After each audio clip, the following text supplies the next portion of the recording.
Mi propósito esta tarde va a ser, a través sobre todo de las informaciones que nos transmiten los textos griegos antiguos, intentar introducirnos en las casas privadas de los hombres y mujeres que vivieron en Grecia hace 2000, 2500 años y tratar de escuchar sus conversaciones privadas, de qué hablaban cuando se encontraban en el ámbito privado del hogar. En primer lugar, la casa, en el pensamiento griego tradicional, es un ámbito femenino, mientras se piensa, que pensaban los griegos antiguos, que el espacio propio de los hombres era la vida pública, ¿no? Esto nos lo dice expresamente un señor sobre el que volveremos a hablar enseguida, que se llama Iscómaco, y es el protagonista de una obra de Jenofonte, estamos en el siglo IV a.C., La administración de la casa. Ahí este señor, Iscómaco, dice lo que pueden ustedes leer ahí: para la mujer es más honroso permanecer dentro de casa que estar de puertas afuera, mientras que al hombre le resulta más impropio estar dentro que cuidarse de los asuntos de fuera, ¿no? Más claro imposible. También tenemos que decir que esto es válido sobre todo en el caso de las mujeres, para las mujeres de la clase alta. El resto de las clases sociales, las mujeres del resto de las clases sociales, pues salían de casa mucho más frecuentemente, incluso trabajaban fuera de casa. Y claro, el hecho de que el ámbito doméstico se considere el ámbito propio de la mujer plantea dificultades para el tema que queremos tratar aquí hoy, porque otra idea recurrente en el pensamiento griego es que el silencio es un adorno de las mujeres, lo cual debe entenderse de dos maneras. Primero, que las mujeres cuanto menos hablen, mejor. Y en segundo lugar, que de las mujeres cuanto menos se hable, mejor, ¿no?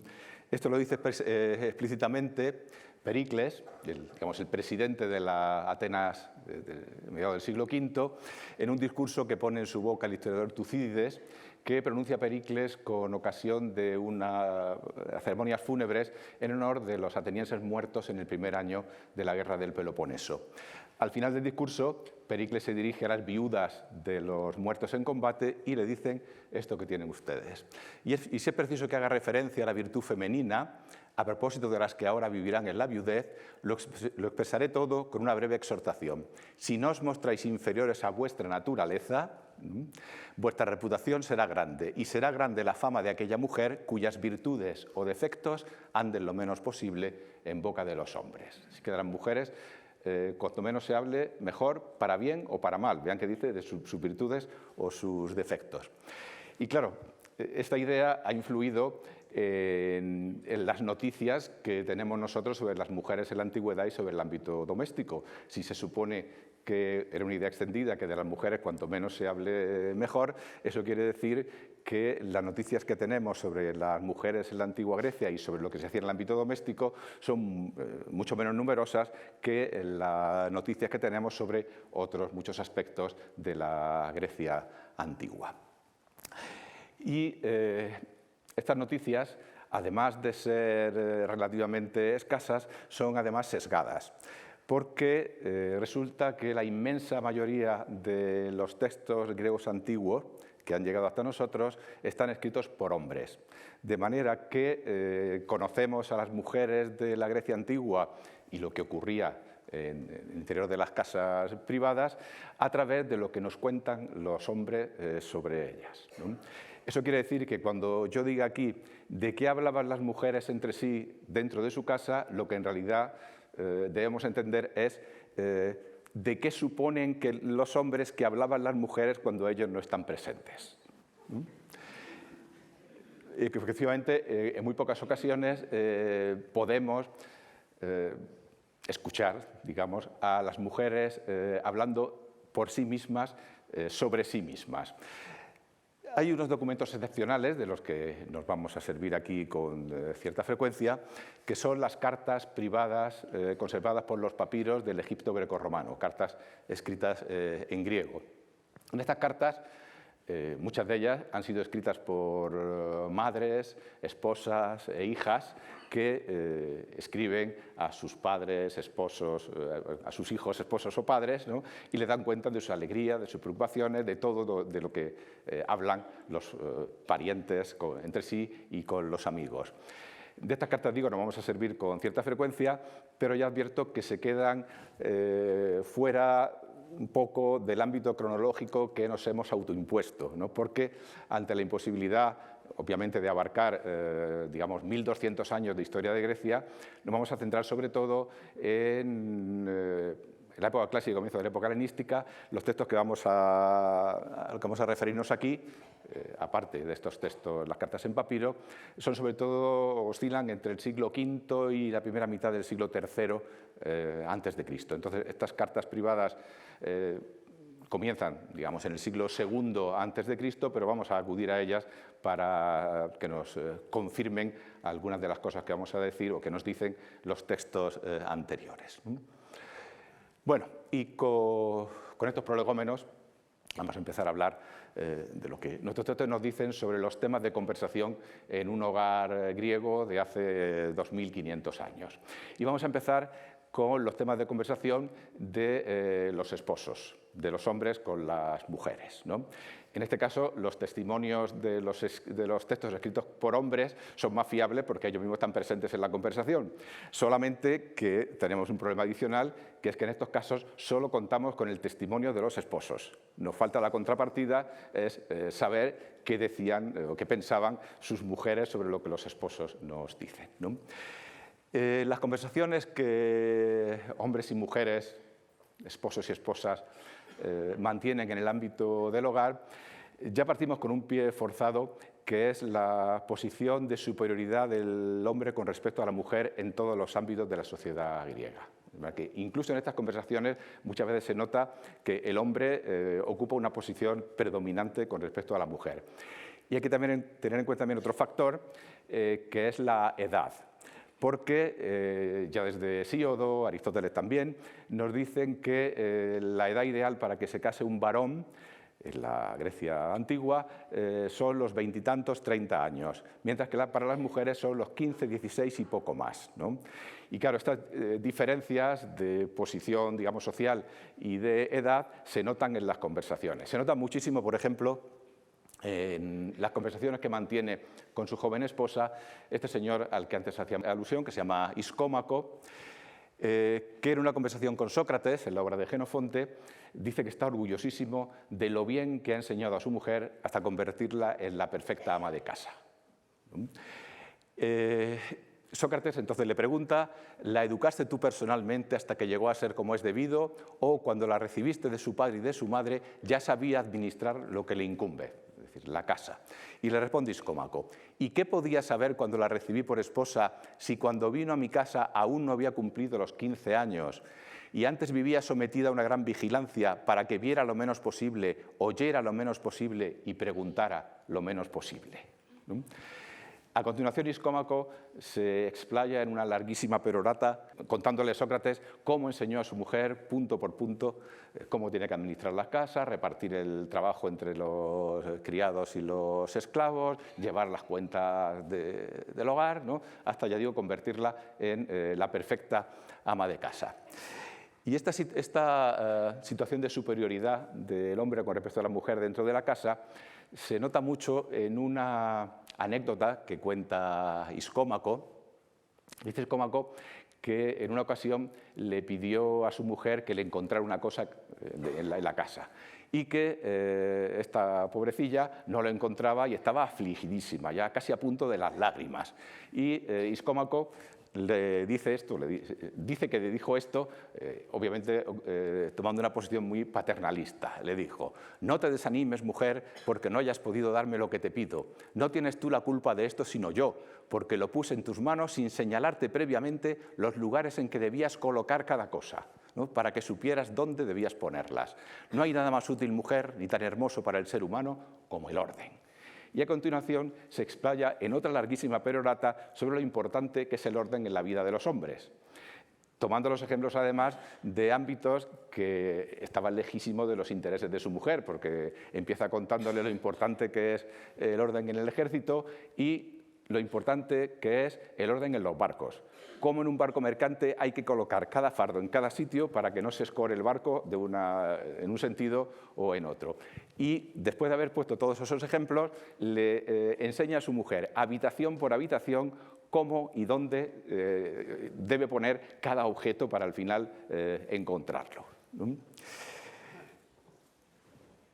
Y ya digo que acaba diciendo que ha enseñado estupendamente a su mujer, que está orgullosísimo y que también su mujer está contentísima de lo que ha aprendido con este marido tan estupendo. Y ya digo que nos falta la parte contraria, la opinión de la señora de Iscómaco, de la cual, por cierto, Iscómaco no se molesta ni en decirnos el nombre, ¿no?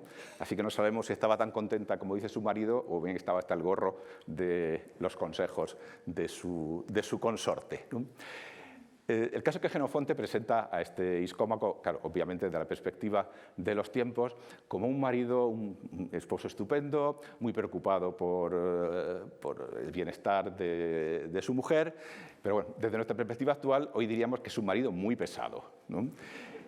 Y efectivamente hay otros textos, sobre todo estos de contenido más o menos, digamos, cómico, que nos presentan maridos muy pesados que dan bastante la lata a sus mujeres, cada uno con su manía personal.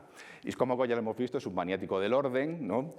Pero en una obra preciosa de Teofrasto, que es discípulo de Aristóteles, que se llama Los caracteres, y es una descripción de diversos tipos humanos y nos dice cómo actúa cada uno de estos tipos humanos. Vamos a recurrir a ella con cierta frecuencia.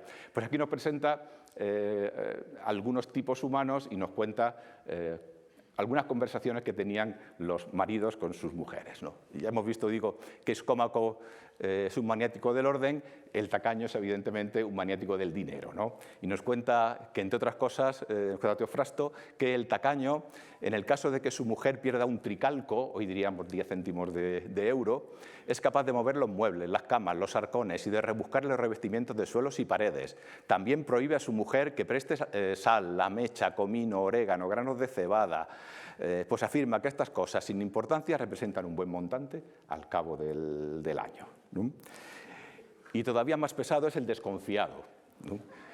Este dice que el desconfiado es un individuo capaz de mandar a un esclavo a hacer la compra y a continuación enviar a otra para que se informe de cuánto ha comprado, ¿no?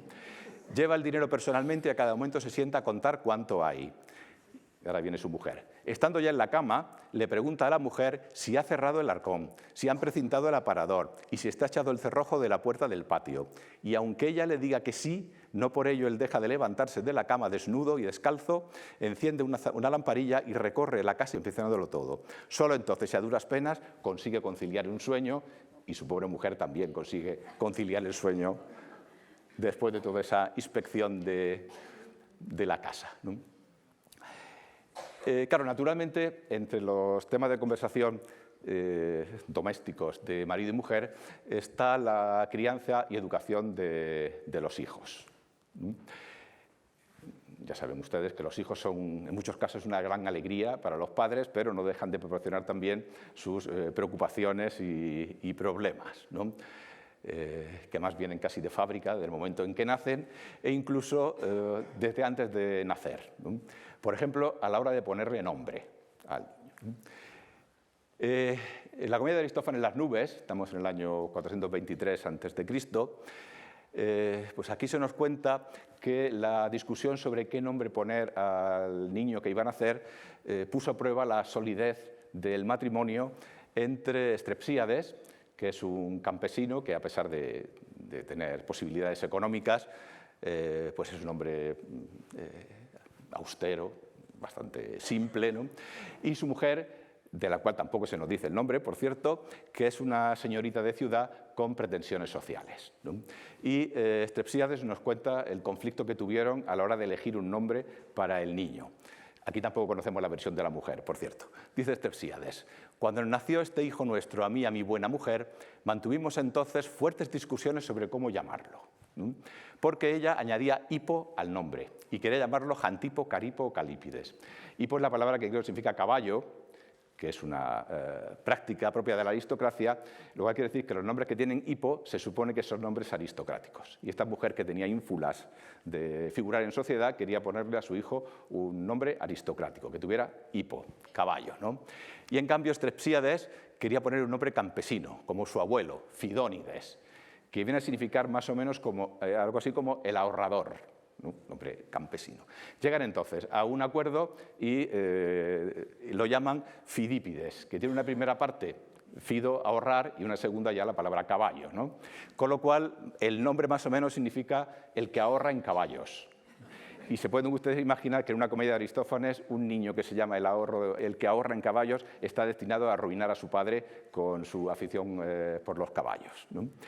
Y sigue contando Strepsíades que no se ponían de acuerdo con la crianza del niño, porque la mujer quería educarlo de la manera aristocrática y era la manera campesina. Y entonces nos dice, ella cogía al niño y le decía a Mimosa, cuando seas mayor y conduzcas tu carro hasta la ciudad como Megacles, un miembro de las familias aristocráticas, elegantemente vestido, y yo en cambio le decía, cuando traigas las cabras del pedregal como tu padre vestido con una pelliza, ¿no? Que no se ponían de acuerdo y al final triunfa, como luego volveremos sobre este padre y este hijo, la opinión de la mujer, ¿no? Los papiros, las cartas en papiro, nos confirman que, naturalmente, cuando iban a hacer un niño, pues había discusiones en la familia sobre cómo llamar al niño, ¿no?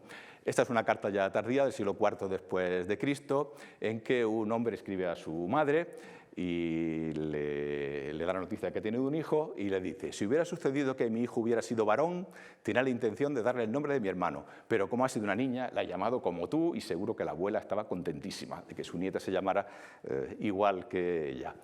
Y otra carta nos indica que también las abuelas intervenían en la situación, en la decisión. Esta es una señora que se llama Geore, escribe a su hija, a Trifena, le da noticia de toda la familia, ruego a los dioses que las noticias sobre vuestra salud sean buenas, hemos recibido la carta en la que nos anuncias que has dado a luz a tu hija, he estado rezando a los dioses cada día por vosotras, ahora que todo ha salido bien me paso el día contentísima. Es una abuela, ¿no? Y luego dice, no dudes en llamar Cleopatra a la pequeña, ¿no? Pone el nombre, ¿no? Otras veces, lamentablemente, no hay ocasión siquiera de ponerle nombre al hijo, en este caso a la hija que pudiera haber nacido, ¿no? Estas cartas nos informan también de otras conversaciones que para nosotros son terribles, pero para un griego antiguo no, que es esta que tenemos en esta carta del año 2 antes de Cristo, escribe un hombre a su mujer, un hombre que está fuera y ha dejado en casa a su mujer embarazada y con un hijo pequeño. Este señor afirma querer muchísimo a su mujer. Vean que al final dice, le has dicho a Afrodisias que me diga, no me olvides, pero ¿cómo podría yo olvidarte, ¿no? Y este señor que quiere tanto a su mujer, vean ustedes lo que le dice, te pido y te suplico que cuides de nuestro pequeño, el otro niño que ha nacido ya. Y tan pronto como nos paguen nuestro sueldo, tengo la intención de enviártelo. Si por casualidad das a luz al bebé y es varón, déjalo vivir, pero si es una niña, expónla. Aquí lo terrible es la naturalidad con que este señor dice eso a una señora a la que asegura amar muchísimo. Eso, claro, evidentemente quiere decir que la exposición de niñas era una práctica habitual en una casa y que parece ser que este señor no le da mucha importancia al hecho de abandonar a la hija que le nazca si es hembra. Bueno, seguimos con los niños, pero esta vez ya no para hablar de lo que los esposos, de lo que hablan los esposos sobre sus hijos, sino de qué hablan los padres con sus hijos, o mejor dicho, las madres. Claro, naturalmente, igual que ocurre actualmente, supongo, muchas de las primeras conversaciones que tenían las madres con los hijos no eran habladas, sino cantadas. Canta cancioncillas, nanas y demás. Y observen que digo las madres y no los padres, porque para los griegos antiguos esto de cantar canciones, contar cuentos, es cosa de las mujeres de las casas, de la madre, las abuelas y las nodrizas, ¿no? Por ejemplo, Platón, en las Leyes, está hablando de lo importante que es el ritmo y la música en la vida de los hombres y dice, cuando las madres, no dice los padres, las madres quieren dormir a los niños de sueño difícil, no les proporcionan tranquilidad, sino por el contrario, movimiento, ¿no? Meciéndolos continuamente entre sus brazos. Y no les proporcionan silencio, sino un canto melodioso, como si sencillamente los hechizasen con su melodía, ¿no? Y efectivamente, de la literatura griega antigua se nos han transmitido, si yo no recuerdo mal, 2 nanas y las 2 son cantadas por madres a sus hijos. Aquí tienen una de ellas, del poeta Teócrito, un poema de Teócrito, la cual Alcmena, que tiene dos bebés de casi de la misma edad, Heracles y Ficles, tienen 10 mesecitos, y en esta escena entonces los baña, les da de mamar y luego los acuesta en un escudo que hace las veces de cuna y les canta una pequeña nana, que es una nana literaria. Esto no debemos pensar que es una nana, digamos, de verdad, pero que sí reproduce cómo sería una nana popular en la Grecia antigua, ¿no? Le dice: dormid, mis bebés, un sueño dulce y del que podáis despertar, dormid, alma mía, los dos hermanos, mis hijos sanos y salvos, que descanséis felices y felices lleguéis al alba. Bueno, y también, como decía, se considera función de las mujeres de la casa el contarle cuentos a los niños. También lo leemos en Platón, en la República. En la República, Platón organiza una ciudad ideal en la que todo está controlado, todo está sometido a normas. E incluso en esa ciudad ideal de Platón está sometido a normas qué cuentos tienen que contarle las mujeres a los niños, ¿no? Porque dice Platón que las nodrizas y las madres solo deben contarle a los niños los mitos, hoy diríamos políticamente correctos, es decir, aquellos en los que no se hable mal de los dioses. Y también que no les cuenten a sus hijos cuentos de miedo, ¿no? Que dice, para que no blasfemen contra los dioses y al mismo tiempo no terminen por hacer más miedosos a los niños, ¿no? A Platón seguramente le hubiera horrorizado la nana popular española esta que dice: duerme mi niño, que viene el coco y se lleva a los niños que duermen poco, ¿no? O en versión todavía más tremebunda, que se come a los niños que duermen poco, ¿no? Porque efectivamente también en la antigua Grecia, igual que ahora que se supone que los padres le cuentan, obviamente con la buena intención de hacer a los niños sensatos y que no se vayan con el primer desconocido que se encuentren, le cuentan cuentos, o le contaban cuentos en los que aparecen personajes siniestros y peligrosísimos como el coco, el hombre del saco, el sacamantecas y todos estos, ¿no? También estos personajes están en la antigüedad, solo que en la antigüedad son sobre todo personajes femeninos, no son ogros, son ogresas, ¿no? Y tienen diversos nombres. Bueno, se cuenta de estos espíritus que son mujeres que no han podido tener hijos o que han perdido a sus hijos y entonces andan a la caza y captura de hijos ajenos, ¿no? Para raptarlos. Tienen diversos nombres, Lamia, Empusa, pero hay dos que se especializan en el rapto de niños pequeños y aparecen en los cuentos, como ahora veremos. Bueno, los cuentos son las advertencias de los padres. Una se llama Geló, y entró incluso en el refranero griego antiguo. Los griegos antiguos, a propósito de los padres que aman a sus hijos pero los echan a perder con sus mimos, decían este proverbio: Geló es más amiga de los niños. Es decir, que para los niños, unos padres que los miman demasiado son más peligrosos que una ogresa que los rapta. Y la otra ogresa rapta niños se llama Mormó. Y en este pasaje precioso de Teócrito, del poema Las Siracusanas, tenemos un contexto, ¿no?, en el que nos dice cómo una madre menciona a esta ogresa Mormó para para prevenir a su hijo, ¿no? Estas son dos amigas siracusanas que viven en Alejandría. Estamos en la primera mitad del siglo III a.C., y esta Praxinoa y su amiga Gorgo van a irse a una fiesta, pero no quieren llevarse al niño, un niño pequeño que casi todavía no habla, ¿no? Se ve que el niño, cuando la madre se va, se agarra a sus pies y quiere irse con ella. Y le dice la madre: no voy a llevarte, hijito, ¿no? Mormó muerde caballo. Llora cuanto quieras, no es cosa de que te atropellen y te dejen lisiado, ¿no? Es que obviamente no es una madre desnaturalizada, según ella, sino que no quiere llevarse a su hijo para que no se pierda entre la multitud o le pase algo, ¿no? Pero vean que esto también nos transmite cómo hablaba una madre a su hijo que estaba aprendiendo a hablar. Igual que ahora no hace falta decir toda la frase construida en perfecta sintaxis, sino que vale decir las 2 o 3 palabras importantes. O sea, le dice al niño: Mormó muerde caballo, quiere decir no te llevo porque te puede raptar Mormó o te puede morder un caballo, ¿no? Pero con solo esas 3 palabras le da la advertencia al hijo, ¿no?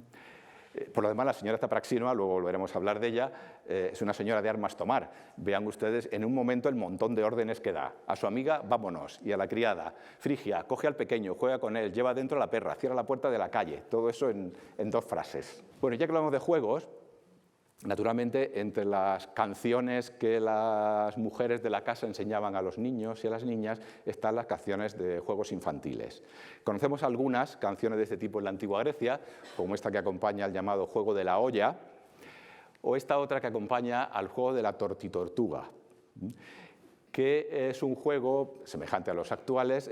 Nos dice la fuente que es un juego de niñas, en el cual una niña se ponía en el centro y otras iban dando vueltas cantando una canción. Y la niña que estaba en el centro cogía alguna y se quedaba, como se suele decir, ¿no?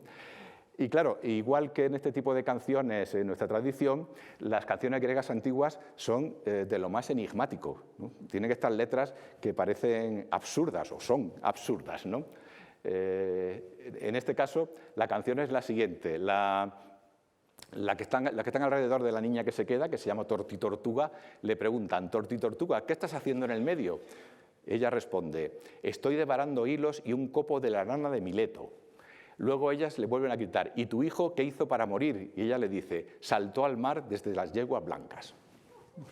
Reflexionen ustedes esta noche sobre qué quiere decir eso, porque yo no he conseguido descifrar estos misterios de las canciones infantiles, ¿no? Bueno, y ya que estamos hablando de juegos, hago un pequeño inciso para comentarles que en la antigua Grecia había también un día en el cual los niños recibían regalos de sus padres y abuelos. En Atenas era durante una fiesta que se llamaba las Antesterias, las fiestas de las flores, a final de febrero, y había un día en el que se abrían las tinajas del vino nuevo, del vino del año, y se daban los juguetes a los niños, ¿no? Y tenemos estos vasos, que se llaman los vasos de las Antesterias, hay montones, que representan pues, a este niño que va coronado con una corona vegetal que simboliza que va de fiesta, lleva la jarrita en la mano para probar el vino del año, es que la misma jarrita en la que está pintado, y vean que lleva un carrito tan contento, que es lo que le han regalado, iba a decir los reyes, ¿no? Lo que han regalado sus padres ese año, ¿no? Este más que contento está eufórico, ¿eh? Se ve que le ha gustado mucho el pato ese que le han regalado, le ha tocado de regalo ese año. Y aquí hay otros más. Claro, luego los niños crecen y empiezan a ir al colegio. Y ello ya supone pues, otros problemas de otro tipo, ¿no? Naturalmente que la situación de los niños en el colegio fuera tema de conversación entre los padres entre sí y con los hijos es evidente, pero lo confirman nuestros textos, ¿no? En las cartas estas privadas, con cierta frecuencia se comenta a la persona que está fuera la situación escolar de los hijos, ¿no? Por ejemplo, en esta de una carta de una mujer a su marido, que está fuera de casa, probablemente sirviendo al ejército, le dice: no te preocupes por tus hijos, están bien y asisten a las clases de la maestra, ¿eh? Lo cual quiere decir que en el año 99 después de Cristo había mujeres que desempeñaban la labor de maestra, ¿eh? Podemos imaginarnos que estos dos señores son este hombre y esta mujer en pinturas contemporáneas y del mismo lugar, de Egipto, ¿no? Y también nos podemos suponer que estas dos guapísimas muchachas son dos hermanas que se mencionan en otra carta, esta que tenemos abajo, en que una madre escribe a su hija que está embarazada y le da noticias sobre sus hermanas pequeñas. Y le dice: tu hermana Suerús ha dado a luz, la pequeña te manda saludos, está aplicándose mucho en sus estudios. A ver. Debemos suponer que la mayoría de los niños griegos se aplicaban mucho en sus estudios, como la hermana pequeña, ¿no? Y que proporcionaban a sus padres muchos motivos para tener gratas conversaciones sobre su progreso escolar, ¿no? Y felicitar a sus niños por lo bien que les iba en el colegio y que se iban a convertir en adultos amantes de la lectura, como esta señora que aparece en este vaso, ¿no? Pero naturalmente también había niños y jóvenes algo más reticentes a aprovechar los beneficios de una buena educación, que se aplicaban menos en sus tareas escolares y que, en consecuencia, pues, provocaban quebraderos de cabeza a sus padres, y eso causaba fuertes tensiones en las relaciones entre padres e hijos. Un caso extremo lo tenemos en el Mimiambo III de Herodas, ¿no? Los mimiambos son unas breves obritas que representan escenas de la vida cotidiana. Los que conservamos de Herodas son de la primera mitad del siglo III a.C. El Mimiambo III se llama El maestro de escuela y presenta a una madre desesperada que se llama Metrotime, desesperada porque tiene un hijo que es una calamidad, no da para el agua en el colegio, eso cuando tiene a bien pisar el colegio, y acude entonces a la escuela del maestro Lamprisco, para que le dé lo que hoy llamaríamos clases de apoyo, clases de refuerzo, ¿no? Y sobre todo para que enderece la conducta de su hijo. Y entonces le cuenta pues los problemas que en la casa y en el vecindario causa su bendito hijo, que se llama Cótalo, ¿no? Claro, hasta aquí, más o menos, podemos pensar, esta madre se parece a las madres de ahora cuando van a hablar con el maestro, ¿no? En lo que creo que no se parece, bueno, más que creo, espero que no se parezcan las madres actuales a la señora Metrotime, es en lo que le pide que haga el maestro, porque lo que quiere sobre todo es que enderece la conducta de su hijo a base de jarabe de palo, y además con una crudeza que pueden leer en la primera frase de esa diapositiva y que yo no me atrevo a leer en público, así que mejor que lo lean ustedes mismos, ¿no?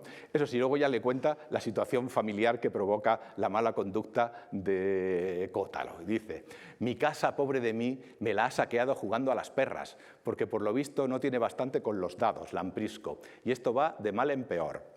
Escasamente sería capaz de decir dónde está la puerta del maestro de primaria. Ahora bien, el garito en el que habitan cargadores y esclavos fugitivos lo conoce como para enseñárselo a los demás, ¿no?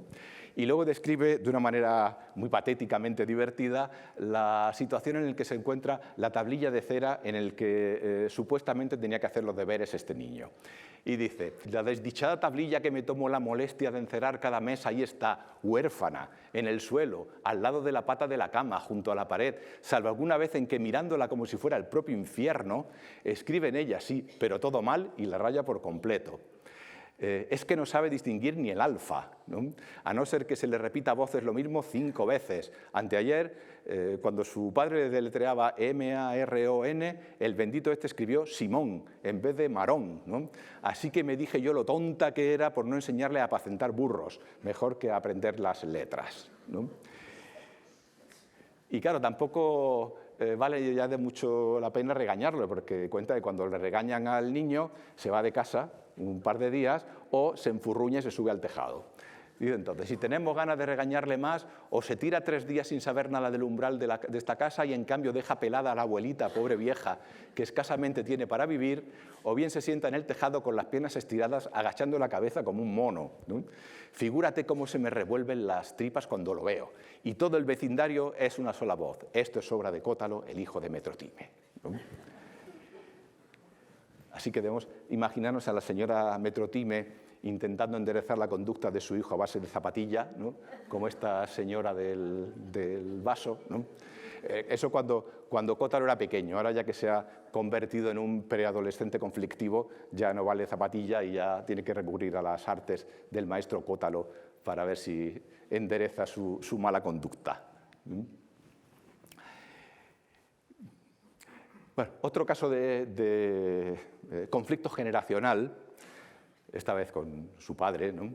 Lo proporcionan estos 2 señores de los que hablábamos antes, Estrepsíades y su hijo Fidípides, la comedia de Aristófanes, las nubes, ¿no? Como decíamos antes, este hijo, que se llama el que ahorra en caballos, pues está a punto de arruinar a su padre con su afición a los caballos, y Estrepsíades tiene una idea genial, que es matricular a su hijo en la escuela de Sócrates, porque así le van a enseñar a ser un maestro de la retórica y a engatusar con sus palabras a sus acreedores y convencerles de que no tiene por qué pagarles, ¿no? Fidípides va a la escuela de Sócrates, sale hecho un perfecto sofista, y lo primero que hace cuando sale de la escuela es darle una paliza a su padre, ¿no? Claro, Estrepsíades obviamente le sienta mal la paliza, pero le sienta peor que encima su hijo pretenda justificar que lo que ha hecho es de absoluta justicia. Porque el argumento que da Fidípides es el siguiente, ya hemos dicho que se ha convertido en un maestro de la palabra. Dice, los padres, cuando sus hijos son pequeños, les pegan para corregirlos, para que corrijan sus errores y sean mejores. Y como dice un proverbio que los viejos son 2 veces niños, es normal entonces que los hijos le demos una paliza doble a nuestros padres para que se corrijan y sean mejores personas, ¿no? Y este conflicto entre Hesíodas y Fidípides también nos informan sobre otros motivos de conversación entre padres e hijos. Por ejemplo, la literatura. Porque resulta que el conflicto nace sobre una discusión sobre literatura. Porque cuando sale Fidípides de la escuela de Sócrates, le dice a su padre que para qué se va a molestar en leer a los poetas de la generación anterior, Esquilo y Simónides, son antiguallas, eso ya no lo lee nadie, no sirven para nada, ¿no? Y claro, Hesíodas se enciende con esto, él mismo lo dice. Dice, ya no me pude contener y al instante le espeto un montón de malas palabras e insultos. Luego, como es natural, intercambiamos algunas palabritas, dice, y de repente salta sobre mí y luego se pone a molerme a palos, a hacerme polvo, a asfixiarme y a machacarme, ¿no? Su hijo Fidípides. Y en la conversación que mantienen, también se nos plantea una cuestión interesante, pero sobre la que no podemos dar solución por falta de información, que es hasta qué punto se implicaban los varones, los padres varones, en el cuidado cotidiano de los niños. Es decir, en darle de comer, cambiarle los pañales, dormirlos, etcétera, ¿no?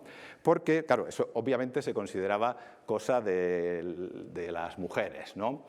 Por ejemplo, al comienzo de la comedia de Lisístrata de Aristófanes, cuando las mujeres de Atenas están reuniendo, bueno, Atenas y de otra parte de Grecia, se están reuniendo para hacer la huelga de sexo, Lisístrata está un poco preocupada porque no terminan de venir las mujeres y Calónice le dice, ya vendrán, queridísima, a las mujeres les resulta difícil salir de casa, una está cuidándose del marido, otra despierta al criado, otra está acostando al niño, otra lo está bañando, otra dándole de comer a bocaditos, ¿no? Pero, digo, en el texto de Aristófanes, Estrepsíades se presenta a sí mismo como un marido muy colaborador en estas actividades de la vida cotidiana. Porque, claro, cuando su hijo le está pegando, Estrepsíades intenta despertar su compasión recordándole cómo lo cuidaba cuando era pequeño. Y le dice, pero ¿cómo va a ser justo que me pegues, sinvergüenza? Yo soy quien te ha criado. Este texto, además, nos informa sobre algunas palabras del vocabulario infantil en la Grecia clásica, ¿eh? Dice, yo soy quien te ha criado, quien comprendía todo lo que querías decir cuando hablabas con tu media lengua. Si decías aba, en griego es brin, ¿no? Yo te entendía y te daba de beber. Cuando decías ñam ñam, en griego es mamman, ¿no? Yo venía y te traía pan. Y no habías acabado de decir caca, eso se dice igual en griego y en español, ¿no? Y yo ya te cogía, te sacaba a la puerta y te ponía a ello, ¿no? Claro, ¿esto es una escena cómica solo o de verdad algunos padres colaboraban así en las tareas del hogar, ¿no? Pues hombre, la verdad es que a uno le gustaría pensar que sí, y que había padres como este que sacaban al parque a sus niños y los juntaban en el columpio. Esta escena no es de eso, es una escena de un ritual, pero bueno, nos puede servir, ¿no? Pero lo cierto es que no tenemos muchas noticias sobre el particular y algunos textos nos indican lo contrario. Retomamos un texto de los caracteres de Teofrasto, ¿no? Donde, está señalado en azul, se habla de un abuelo que le quita al niño de los brazos a la nodriza, le da de comer masticándolo él mismo los alimentos y al tiempo que lo besuquea utiliza diminutivos cariñosos y lo llama briboncete de su abuelo. Claro, leyendo este texto fuera de contexto, podríamos decir que abuelo más majo y más simpático que se ocupa de su nieto, le hace carantoñas, lo llama briboncete del abuelo, le da de comer, ¿no? Pero el contexto nos dice todo lo contrario, porque vean que lo que está describiendo Teofrasto es las cosas que hace el impertinente, es decir, el que hace cosas que no debe hacer cuando no debe hacerlas. Y empieza diciendo, el impertinente es un individuo capaz de ir y despertar a uno que acaba de dormirse para hablar con él, ¿no? Entretiene a los que están a punto de embarcarse y, en cambio, si vienen a visitarle, pide que aguarden hasta que vuelva de su paseo.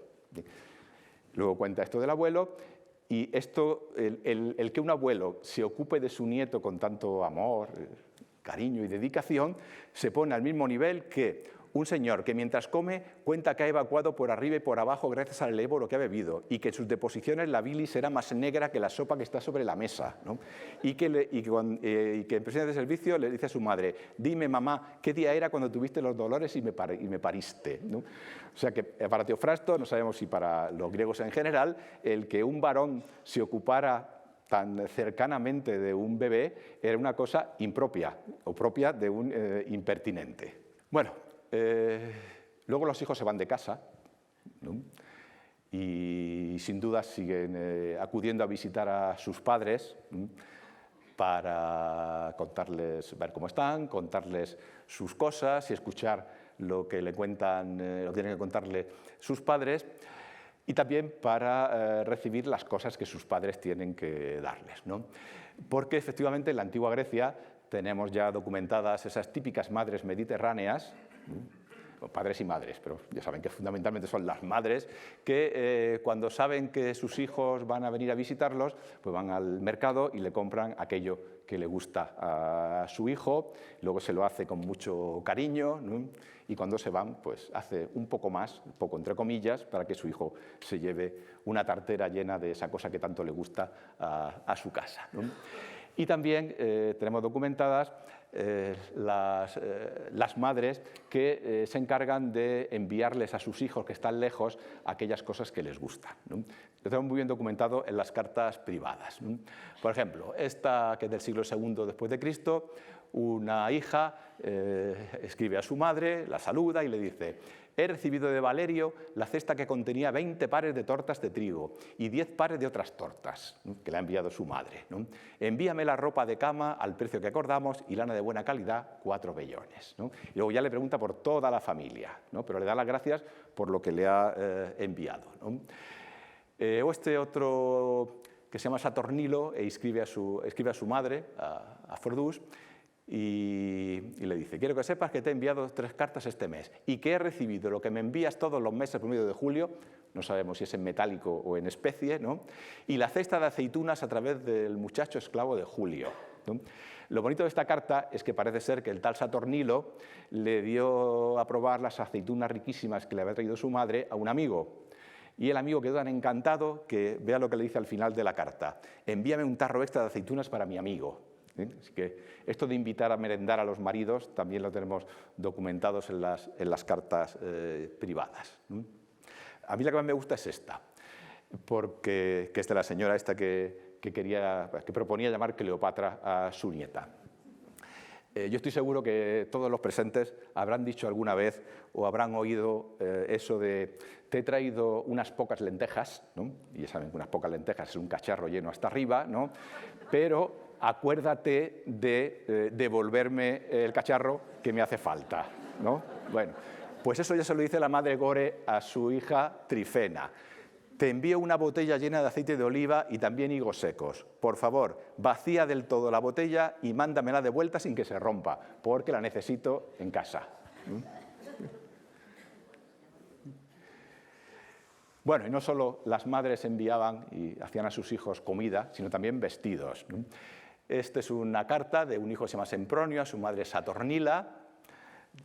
Le cuenta varias cosas y al final le habla de una preciosa túnica que su mamá le está confeccionando, solo que el papiro ahí está roto y no podemos conocer todos los detalles de esta preciosa túnica, pero bueno, nos enteramos que la madre le está haciendo una túnica con los bordes de color púrpura y que de púrpura también el dobladillo, el cuello y las mangas, ¿no? Y seguro que Sempronio iba a quedar guapísimo con la túnica que le estaba preparando su madre con tanto cariño. Bueno, y la parte final de nuestra intervención vamos a hablar de las conversaciones que tenían entre sí las mujeres en una casa. Y claro, en este caso vale especialmente aquello que comentamos al principio, que cuando decimos de qué hablaban las mujeres, queremos decir de qué suponen los hombres que hablan las mujeres, porque los textos están escritos por hombres que no estaban presentes en esas conversaciones, ¿no? Claro, en ese aspecto no se extrañan ustedes, ahora que vamos a ver, que un lugar preeminente en esas conversaciones sospechaban los hombres, pero imagino que no podían asegurarla, es que las mujeres, cuando estaban solas sin ellas, se dedicaban a criticarlos, a poner verdes a sus maridos y parientes, ¿no? E incluso a tramar conspiraciones contra ellos. Solo que repito que en este caso no tenemos lo que nos decían las mujeres en cuestión. Bueno, y vamos a empezar hablando de lo que hablan las señoras de la casa con las criadas. Porque efectivamente en la antigua Grecia, esto no lo cuentan muchos textos, las criadas son un fuerte apoyo para las mujeres de la casa. Y en muchos textos nos dicen que son quizá el máximo apoyo con lo que cuenta una mujer en su casa.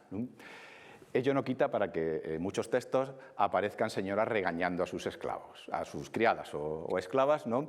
Sobre todo son textos cómicos. Ya imaginan ustedes que esta escena de señora o señor regañando a su siervo es un tópico de la literatura cómica que llega hasta nuestros días, ¿no? El teatro español del siglo de oro está lleno de escenas en las que los señores regañan a sus criados, ¿no? Y eso llega hasta nuestros días, ¿no? Seguramente muchos de ustedes recordarán una película española de finales de... Creo que estaba basada en una obra de Alfonso Paso, de finales de los años 60, que se llamaba ¿Cómo está el servicio?, ¿no? Que salía Gracita Morales, López Vázquez, Sacristán y unos cuantos, ¿no? Pues se basa en esta tradición cómica de señoras regañando a sus criadas, ¿no? Por ejemplo, en otro mimiambo de Rodal, titulado Las comadres, la señora Metró va a visitar a su amiga Corito y lo primero que hace Corito es regañar a la esclava. Le dice, levántate y ponle el taburete a la señora. Es que tengo que decirle todo lo que tiene que hacer. Y tú, desgraciada, si de ti saliera, no harías nada. Madre mía, estás en casa como una piedra, no como una esclava. Y te pones a limpiar el polvo y a sacarle brillo ahora cuando hace falta. Ladrona, dale las gracias a esta que si no es por ella te habría dado a probar de estas manos mías, ¿no? Y Metró encima le da la razón. Querida Corito, te toca a ti llevar el mismo yugo que yo, ¿no? Yo, ladrando sin cesar como un perro, me paso el día y la noche chillándoles a las tías estas, ¿no? Que no sé ni cómo llamarlas, ¿no? Pero bueno, los textos normalmente nos hablan de otro tipo de relación más cercana entre la señora de la casa y sus sirvientas, y como decía, muchos textos nos indican que son el principal apoyo con el que cuentan las señoras de la casa, incluso en cuestiones delicadas que podían ser peligrosas tanto para la señora como sobre todo para la criada, ¿no? Por ejemplo, tenemos varios textos que nos indican que las criadas eran la principal ayuda de su señora cuando éstas mantenían una relación adúltera. Por ejemplo, en el discurso primero del orador Lisias, estamos hacia el año 400 a.C., este es un discurso que compone Lisias para que sea pronunciado ante un tribunal por un señor que se llama Eufileto, que ha sido acusado de haber matado al amante de su mujer. Eufileto dice que lo ha hecho legalmente porque los ha pillado en la cama y según la ley ateniense de la época, el marido engañado, digamos, podía matar al adúltero si lo pillaba en flagrante delito, ¿no? Cuenta entonces Eufileto toda la historia y la criada desempeña un papel absolutamente fundamental. Cuenta Eufileto que su mujer, de la que tampoco se nos dice el nombre, ¿no? Había acudido al entierro de su suegra y allí es donde estaba el don Juan, Eratóstenes, que por lo visto aprovechaba estas ocasiones en las que las mujeres salían de casa para ver qué pescaba, si me permiten la expresión coloquial, ¿no? Y claro, como esta señora, que tenía buena posición social, salía poco de casa, la comunicación con el amante tenía que ser a través de la criada. Entonces, durante el entierro, Eratóstenes entra en conversaciones con la criada y la convence para que haga de correo con la señora y al final, pues, según Eufileto, mantienen una relación adúltera. Y la criada no solamente sirve de correveidile, de traer las noticias, la comunicación entre el amante y la señora, sino que también interviene activamente en ayudar a la señora a cometer adulterio, según la versión de Eufileto, nos lo cuenta al final, el parágrafos 11 y 13, donde nos cuenta Eufileto que él llegó un día del campo antes de lo previsto y su mujer lo recibió con mucha alegría, con demasiada alegría, pensó luego, ¿no? Y entonces lo metió en la habitación, hizo como si jugueteara con él, y de pronto empezó a llorar el niño. Y ya luego se dio cuenta Eufíleto que en realidad el niño estaba en la habitación de abajo, estaba molestado a propósito por la criada que estaba fastidiando al niño para ofrecer a la señora una excusa para salir de la habitación, diciendo el niño está llorando. Claro, Eufíleto dice, mi mujer salió, a mí me extrañó que cerrara la puerta con llave, pero bueno, en aquel momento no se me ocurrió, ¿no? Entonces la señora baja al piso de abajo, que es donde estaba escondido su amante. Entonces le ayuda a salir, pero vean que la criada desempeña un papel fundamental en toda esta historia, ¿no? Y lo mismo en otro poema precioso de Teócrito que se llama Las hechiceras. Ahí la protagonista es una señora que se llama Simeta, esta es soltera, luego no es un caso de adulterio, ¿no?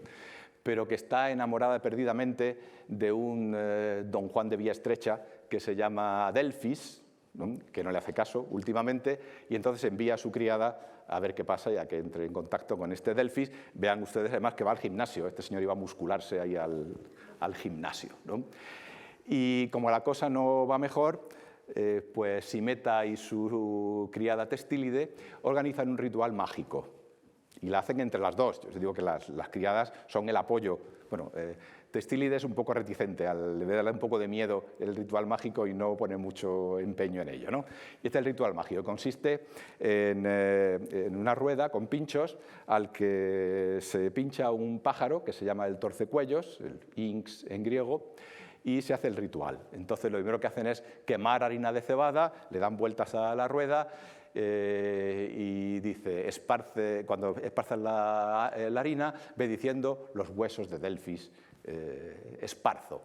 Luego quema laurel y se dice, como el laurel crepita con fuerza en el fuego y de repente se consume sin que siquiera veamos sus cenizas, así también la carne de Delfis se deshaga en esta llama. Luego derriten cera y dice, con esta cera, con ayuda de la diosa, yo derrito, así de amor se derrita de inmediato Delfis de Mindo. Y como gira este rombo de bronce, es una peonza, por obra de Afrodita, así de vuelta él en torno a mis puertas, ¿no? Pero vean que son la señora y la criada la que hacen juntas todo este ritual, ¿no?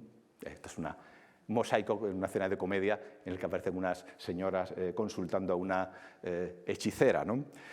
Claro, ya repito que estos son textos escritos por hombres, ¿no? Y nos dan la visión desde el punto de vista masculino. En siglo y medio antes del texto que acabamos de leer, en la tragedia Hipólito de Eurípides, se llama Hipólito, pero en realidad la protagonista es la mujer Fedra, ¿no? Que está enamorada perdidamente de su hijastro, de su misma edad, que es Hipólito, y está enferma de amores. Su criada, que es la nodriza, le propone hacer un ritual mágico, ella no quiere, tampoco quiere que le cuente su enamoramiento a su hijastro, pero la criada, con buena intención, se lo cuenta a Hipólito. Y esta es la reacción de Hipólito. ¿Por qué sacaste, Zeus, a la luz del sol para los hombres esa moneda falsa, ¿no? Las mujeres? Porque si querías sembrar la raza humana, no deberías haber recurrido para ello a las mujeres, ¿no? Sino que los mortales, depositando en tus templos ofrendas de oro, hierro, cierto peso en bronce, tendrían que haber comprado la simiente de sus hijos, ¿no? Y vean que está tan indignado Hipólito que mete en el mismo saco a las mujeres y a sus criados, ¿eh? A una mujer nunca debería acercársele una sirviente, ¿eh? Fieras que muerden pero que no pueden hablar deberían habitar con ellas, para que no tuvieran ocasión de hablar con nadie ni recibir respuesta de nadie, ¿no? Pero la realidad es que las malvadas traman dentro de sus casas proyectos malvados y las sirvientes los llevan fuera de las casas, ¿no? Por cierto, esto de los encantamientos, repito que son textos escritos todos por hombres, ¿no? Debía ser una preocupación recurrente en los hombres de la época, ¿no? Este es un documento excepcional, es un contrato matrimonial del siglo II, primero antes de Cristo, en el que está firmado por una mujer, Thais, el nombre del marido, del futuro marido no se sabe, hay un hueco en el papiro y no se lee el nombre, pero las condiciones a las que se compromete la mujer cuando se casa son leoninas. Vean que dice, jura por todos los dioses y diosas que permanecerá contigo durante toda su vida, conviviendo contigo como tu legítima esposa, y que no dormirá lejos de tu lecho, ni se ausentará de tu casa ni un solo día, y que será afectuosa contigo y no descuidará en absoluto tus asuntos. No estaré con ningún otro hombre a la manera de las mujeres, excepto contigo. Y al final, como contrato matrimonial, dice, y no prepararé contra ti encantamientos de amor ni pociones maléficas en lo que comas o en lo que bebas. Eso en el contrato matrimonial, ¿no? Esto imagino que luego no formaría parte de las conversaciones domésticas. No voy a decirle, no, me has puesto veneno en la sopa, eso imagino que no entraría dentro de las conversaciones cotidianas. Bueno, y finalmente vamos a pasar a lo que hablan las mujeres con sus amigas en las casas, ¿no? Porque a lo que nos dicen nuestros textos debía ser bastante frecuente que las mujeres, ya digo, excepto las de clase superior, frecuentaran las casas de las amigas, ¿no? En la comedia de Aristófanes, la Asamblea de las Mujeres, las mujeres se han reunido en Atenas para intentar hacerse con el control de la ciudad y arreglar todos los desaguisados que han provocado los hombres, y uno de estos hombres, Blépiro, llega a su casa, no ve a su mujer y se pregunta, ¿qué pasará? A lo mejor es que alguna amiga suya la ha invitado a comer, ¿no? Lo hizo con absoluta naturalidad, como algo que ocurre todos los días y que no es de extrañar, ¿no? Claro, las amigas naturalmente están para lo que haga falta, ¿no? Para ayudar a sus amigas y para alegrarse con sus alegrías y apoyarlas en sus penalidades, ¿no? Por ejemplo, cuando una hija se queda embarazada sin desearlo, ¿no?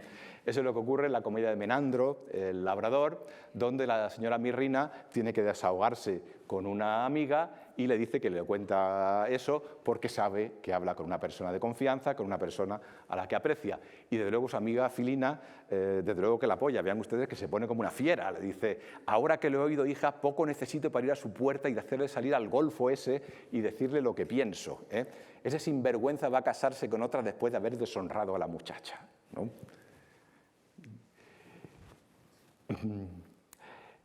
Claro, obviamente más agradable es que las conversaciones giren en torno, como hemos visto en algunas de las cartas, en torno a comunicar a las amigas un embarazo deseado, o invitarles a un cumpleaños, tenemos invitaciones a cumpleaños, o por ejemplo a una boda, ahí en el siglo III después de Cristo, la señora Termutis invita a sus amigas a la comida de boda de su hija en su casa mañana, que es del 18, y dirá fecha y hora, ¿no? También tenemos en estas cartas, tenemos las respuestas a las invitaciones de boda. Y les he traído esta porque me parece preciosa. Es que la voy a adoptar para cuando tenga que excusarme por no poder ir a una boda a la que me gustaría acudir, ¿no? Vean ustedes con qué finura, elegancia y sentimiento excusan su ausencia en una boda. Señora Polonio y la señora Sarapias a su amiga Dionisia. La maravillosa noticia que nos da sobre la boda del excelente Sarapión nos ha llenado de alegría y nos habría gustado mucho acompañaros en un día largamente esperado para nosotros y compartir con vosotros la celebración, ¿no? Pero debido a las sesiones de los tribunales y al hecho de que nos estamos recuperando de una enfermedad, no vamos a poder asistir, ¿no? No me digan que no es preciosa esta cosa, ¿no? Ya menos gracia le hizo la invitación a boda a una señora llamada Eudaimónide, que estaba muy peleada con su hermano, y vean que lo llama el intratable Discas, ese es su hermano, ¿no? Y escribe a su hijo Apolonio para quejarse de que tienen conflictos por una cuestión económica y andan de pleitos en los tribunales. Y por lo visto, en la versión de esta señora, el intratable Discas le está haciendo la vida imposible. Pero al final le dice, para tu boda, la mujer de mi hermano Discas me dio 100 dracmas. Dado que su hijo Nilo está a punto de casarse, es justo que nosotros le hagamos también un regalo en correspondencia, aunque tengamos todavía entre manos conflictos con ellos. Es decir, no vamos a ir a la boda porque estamos peleados, pero hay que hacerle un regalo porque ellos nos hicieron a nosotros el regalo, ¿no? Y bueno, también en estos papiros, estas cartas en papiro, tenemos comunicación de funciones. Y tenemos también ejemplos de cómo daban los griegos antiguos el pésame a sus amigos. Esto también es precioso. Es una carta de una señora llamada Irene a dos amigos que ante un matrimonio que ha perdido algún ser querido y le dice: tened mucho ánimo, la muerte de ese hombre me ha afligido tanto y me ha hecho derramar tantas lágrimas como las que vertí por Dídimo, que no sabemos quién es, y he llevado a cabo todas las acciones que se deben hacer junto con toda mi familia, pero aún así no hay nada que se pueda hacer ante sucesos de esa magnitud. De todos modos, consolaos el uno al otro. Bueno, vamos a centrarnos, para acabar, en las conversaciones que tenían las amigas cuando se juntaban en casa o salían de casa de paseo. Y aquí recuperamos a nuestras amigas Gorgó y Praxínoa, ¿no? Estas amigas que se iban de fiesta y no querían llevarse al niño por si se lo llevaba la mujer del saco o lo mordía un caballo, ¿no? Pues al comienzo del poema, ¿no?, Gorgó se queja de la panzada de andar que se ha dado hasta llegar a la casa de su amiga, ¿no? Y Praxínoa le dice: cosas de ese descerebrado. Ese descerebrado es su marido, ¿no? Ya le digo, les decía que lo que suponen los hombres de que hablan las mujeres cuando ellos no están, uno de los temas es para ponerlos verdes, ¿no? Y dice luego: al fin del mundo se ha ido a tomar un cubil, que no una casa, para que tú y yo no seamos vecinas, todo por fastidiar, ¿no? Él siempre tan envidioso y tan ruin. Claro, Gorgó se da cuenta de que el niño está poniendo caras raras. Está diciendo: están hablando de mi padre, ¿no? Y le dice: no hables así de Dinón, tu marido, querida, estando el pequeño delante. Fíjate, mujer, cómo te está mirando. Vamos, Zopirión, ricura, no está hablando de papaíto. ¿Qué va, no? Y luego, para disimular, le dice: papaíto guapo, ¿no? Pero Praxínoa sigue R que R y le dice: ese dichoso papaíto el otro día, porque el otro día le dijimos: papá, tráenos de la tienda jabón y tinte rojo, y el gordinflón nos vino con sal, ¿no? Y Gorgó: también el mío es así, el despilfarrador de Dioclidas. Por 7 dracmas adquirió ayer 5 vellones de lana que se diría de perro, pelos desprendidos de viejos zurrones, todo suciedad. Detrás de un trabajo, otro. Y ya digo: venga, vámonos a la fiesta, y dejamos aquí al niño, y siguen criticando a sus maridos hasta el final. Este es la parte de abajo es el final del poema, donde Gorgó le dice a Praxínoa: ya es hora de ir a casa, Dioclidas no ha comido, el hombre es puro vinagre, y especialmente cuando tiene hambre, ni te acerques a él. Aquí no. Pueden ser estas dos señoras, Gorgó y Praxínoa.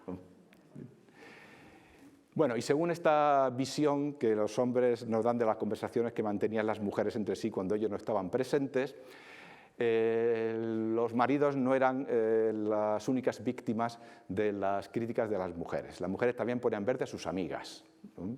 Digo, según esta versión masculina, ¿no? Como en este Mimiambo, otra vez las comadres de Herodas, ¿no? Que además nos da otra información, según, repito, siempre la visión de los hombres. Y es que cuando se reunían las mujeres solas, hablaban también de sexo. Porque la razón por la cual Metró va a visitar a Corito es para que le diga dónde ha comprado un consolador colorado estupendo, ¿no? Y claro, Corito se extraña y dice: ¿y dónde te has enterado tú de eso? Y Corito entonces le cuenta una cadena de amigas que han ido pasando el consolador de mano en mano hasta llegar a la última. Y eso indigna mucho a Corito, que se enfada por que sin avisar a la legítima propietaria ese consolador haya ido pasando de mano en mano. Y se pone a criticar entonces a las amigas y le dice: ¿qué mujeres? Esa mujer acabará por consumirse. Por respeto a ella, de tanto como me insistía, se lo di, incluso antes de usarlo yo. Y ahora se lo regala a las que no debe. Adiós una y mil veces a una amiga así. De ahora en adelante, que se busque otra amiga en mi lugar. Haberle prestado lo mío a Nóside, a la que pienso que yo, aunque tuviera 1000, no le regalaría ni uno por muy podrido que estuviera, ¿no? Y bueno, en la conversación que mantienen también nos proporciona otra información sobre lo que pensaban los hombres de lo que hablaban las mujeres cuando estaban solas. Y es que tenían fichado a todo el barrio, y aparte del resto de la ciudad, porque Metró, Corito le dice: el que hace estos consoladores es un tal Cerdón. Y Metro entonces le dice, ¿y qué cerdón es ese? Porque hay dos cerdones. Uno, el de los ojos verdes, el vecino de Mirtarina, la de Cilétide, pero ese no sería capaz ni de coser una púa o una lira. El otro vive cerca del barrio del Modoro, según se sale por la calle Mayor. Antes era alguien, pero ahora ya está viejo, ¿no? Con él andaba Pilécide, que en paz descanse, ¿no? Y luego Corito le dice, no es ninguno de esos dos que dices, Metro, es uno venido no sé si de Quíos o de Eritras, calvo y pequeñito, ¿no? Y luego ya le dice que hace unos trabajos maravillosos, ¿no? Pero este cerdón no solo vendía consoladores, sobre todo su especialidad eran los zapatos.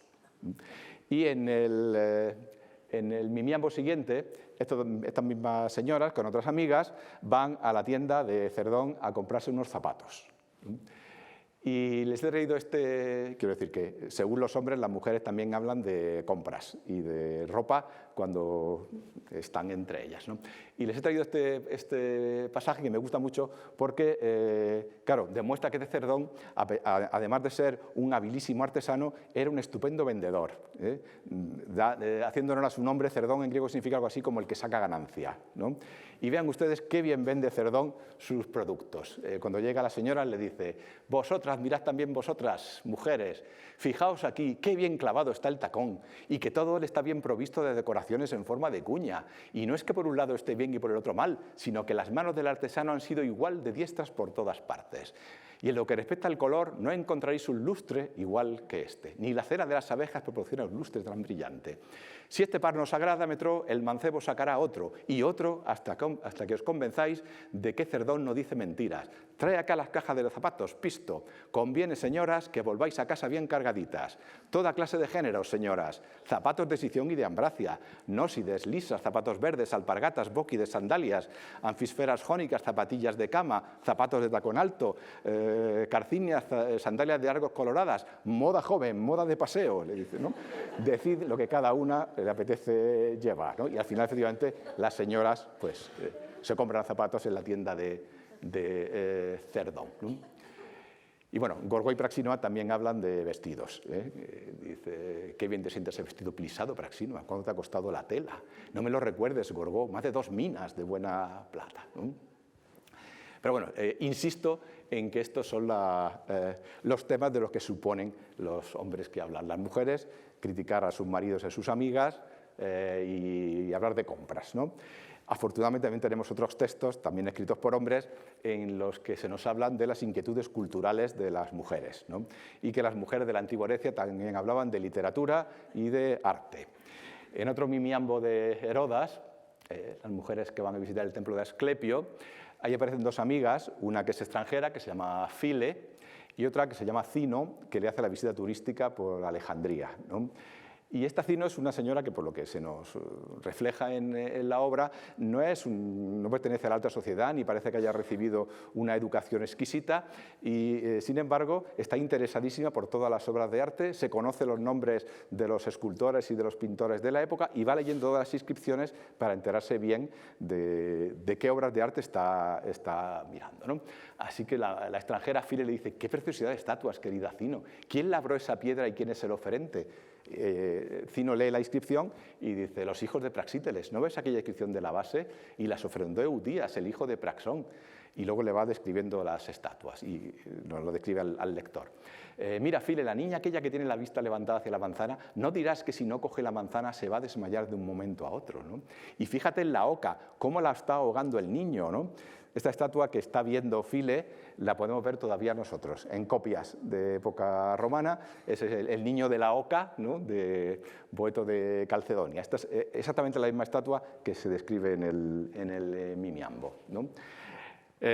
Y luego le dice, vamos, que si no fuera por la piedra que tienen a sus pies, dirías que la estatua iba a hablar.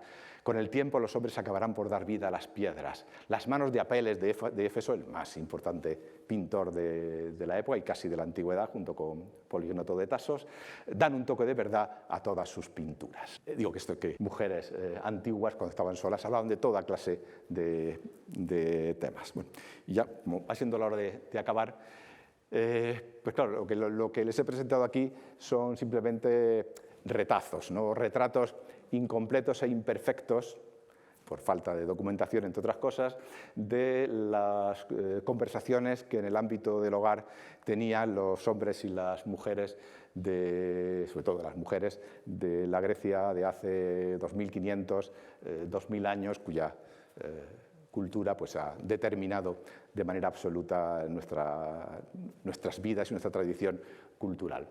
Y ya que empezamos hablando de Pericles, vamos a acabar también hablando de Pericles, pero no ya en su faceta de hombre público, de presidente de Atenas, que hace un discurso oficial y en ese discurso tiene que decir lo que su público espera que diga, es decir, que de las mujeres no hay que hablar ni para bien ni para mal.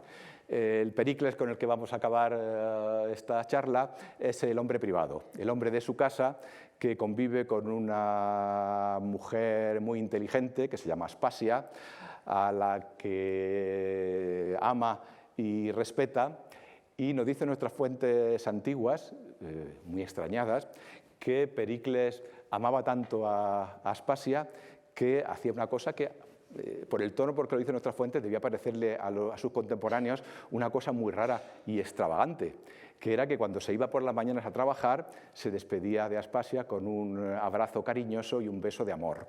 Y lo mismo hacía cuando volvía a su casa por la tarde. Esto les parecía una cosa muy rara a los griegos, ¿no? de la época.